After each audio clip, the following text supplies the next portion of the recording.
Hi guys, मैं ये video उन लोगों के लिए बना रहा हूँ जो 2026 में एज अ बिगिनर्स स्टार्ट करने वाले हैं, जिनको फाउंडेशन स्टार्ट करना है।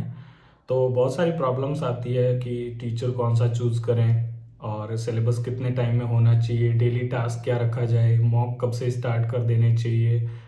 तो ये चीज़ें मैं आपको इस वीडियो में बताने वाला हूँ। सो बेसिकली ऑलमोस्ट सारे एजुकेटर यूट्यूब पे पढ़ाते हैं एंड आप किसी भी एजुकेटर को कुछ दिन फॉलो करके देखिए।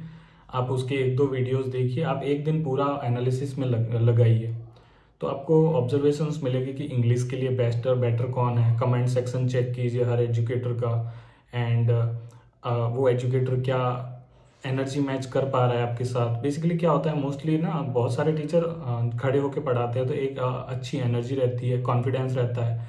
तो आप जब वो सुनते हैं तो आपको समझ में भी आता है। और ऐसा टीचर मत देखिए जो बैठा रहे या जिसकी आवाज़ से आपको ऐसे बोर फील हो, आपका फोकस हट जाए। तो ये चीज़ें मैंने स्टार्टिंग में यही मिस्टेक्स की थी कि मैं रैंडमली टीचर्स चूज़ कर लेता था एंड देन मुझे रियलाइज़ हुआ कि मैं खुद डीमोटिवेटेड फील कर रहा हूँ बिकॉज मुझे एनर्जी नहीं मिल रही है ना, इस वजह से।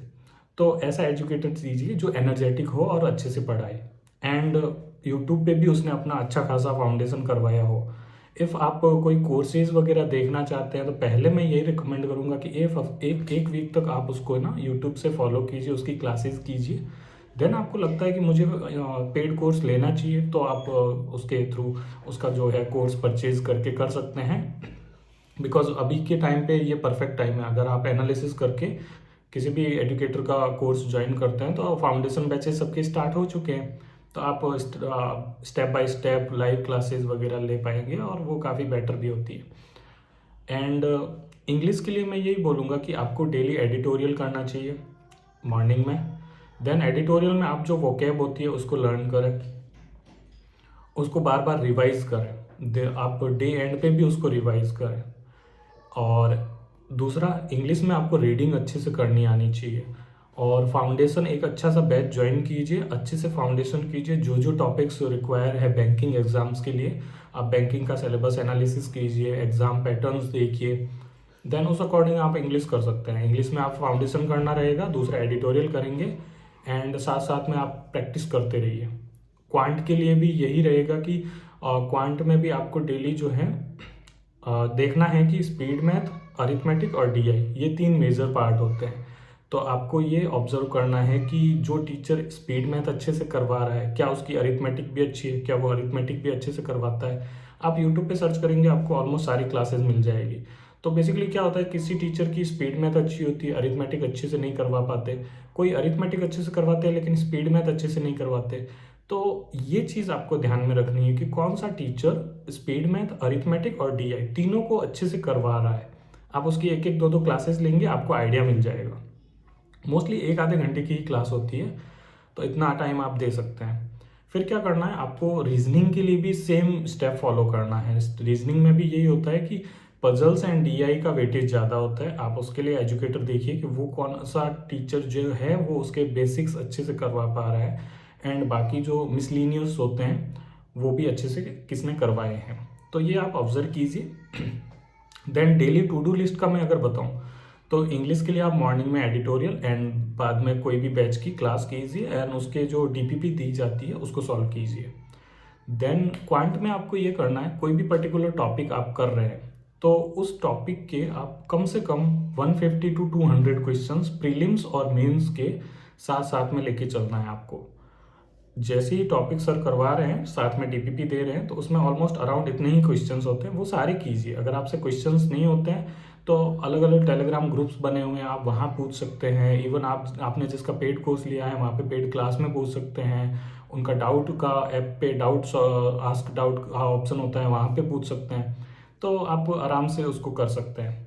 एंड रीजनिंग में भी आपको सेम ही करना है। आपको जो है डेली हर टॉपिक के 200 से 300 क्वेश्चंस करने हैं। बिकॉज रीजनिंग के क्वेश्चंस थोड़े से इजी होते हैं तो आप ज़्यादा करेंगे तो आप उतना परफेक्शन ला पाएंगे अपने अंदर। एंड मोस्टली सिलेबस 3 महीने, 3.5 4 महीने में हो जाता है।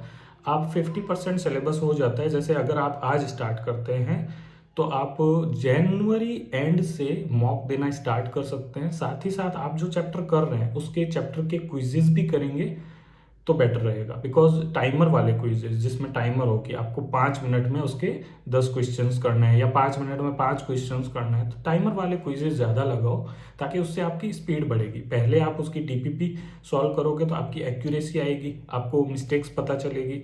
देन आप क्विजेज लगाओगे तो आपको जो है स्पीड और एक्यूरेसी का पता लगेगा। और प्रीलिम्स और मेंस को लेके चलना, ऐसा नहीं कि मैंने प्रीलिम्स के क्वेश्चंस कर लिए अब मेंस के रहने दो, थोड़े टफ है, ऐसा नहीं करना है। ये मिस्टेक बहुत सारे स्टूडेंट करते हैं और जब प्रीलिम्स का एग्जाम उनका हो जाता है वो मेंस को नहीं समझ पाते। मेंस के लिए फिर अलग से बैचेस लॉन्च होते हैं टीचर्स के, आप उसमें जाओगे, आपसे क्वेश्चंस नहीं बनेंगे। आप फाउंडेशन को बेटर तरीके से करिए, 3-4 महीने की मेहनत है, ज़्यादा टाइम नहीं वेस्ट होगा आपका, इवन आपका टाइम भी इन्वेस्ट हो रहा है और वो टाइम आपको काफ़ी अच्छा जो है रिजल्ट देने वाला है। 50% सिलेबस होने के बाद आप मॉक स्टार्ट कर दीजिए। तो ओवरऑल मैंने आपको टीचर का बता दिया, मॉक कब से स्टार्ट करना है, कैसे करना है। देन आप मॉक कोई भी प्लेटफॉर्म का दे सकते हैं। एंड थर्ड चीज़ ये थी कि आपको डेली टू डू लिस्ट क्या बनानी है। तो बेसिकली आप ये चीज़ें लेके चलिए तो आप बेटर तरीके से अपना फाउंडेशन कर पाएंगे। एंड कोई भी डाउट आता है आप मेरे को कमेंट सेक्शन में पूछ सकते हैं। इवन आप मेरे वीडियोस को जो है देखेंगे तो मैं स्टेप बाय स्टेप ये चीज़ें बताता रहूँगा, तो उसके लिए आप सब्सक्राइब भी कर लीजिए। एंड और कोई डाउट्स वगैरह हो तो मैं जल्दी ही अपनी एक कम्युनिटी लॉन्च करने वाला हूँ। काफ़ी अच्छा रिस्पांस आ रहा है, मेरे वीडियोस थोड़ा थोड़ा चलने लगे हैं, तो मैं इसको और बेटर तरीके से करूँगा। तब तक के लिए okay, thank you, best of luck.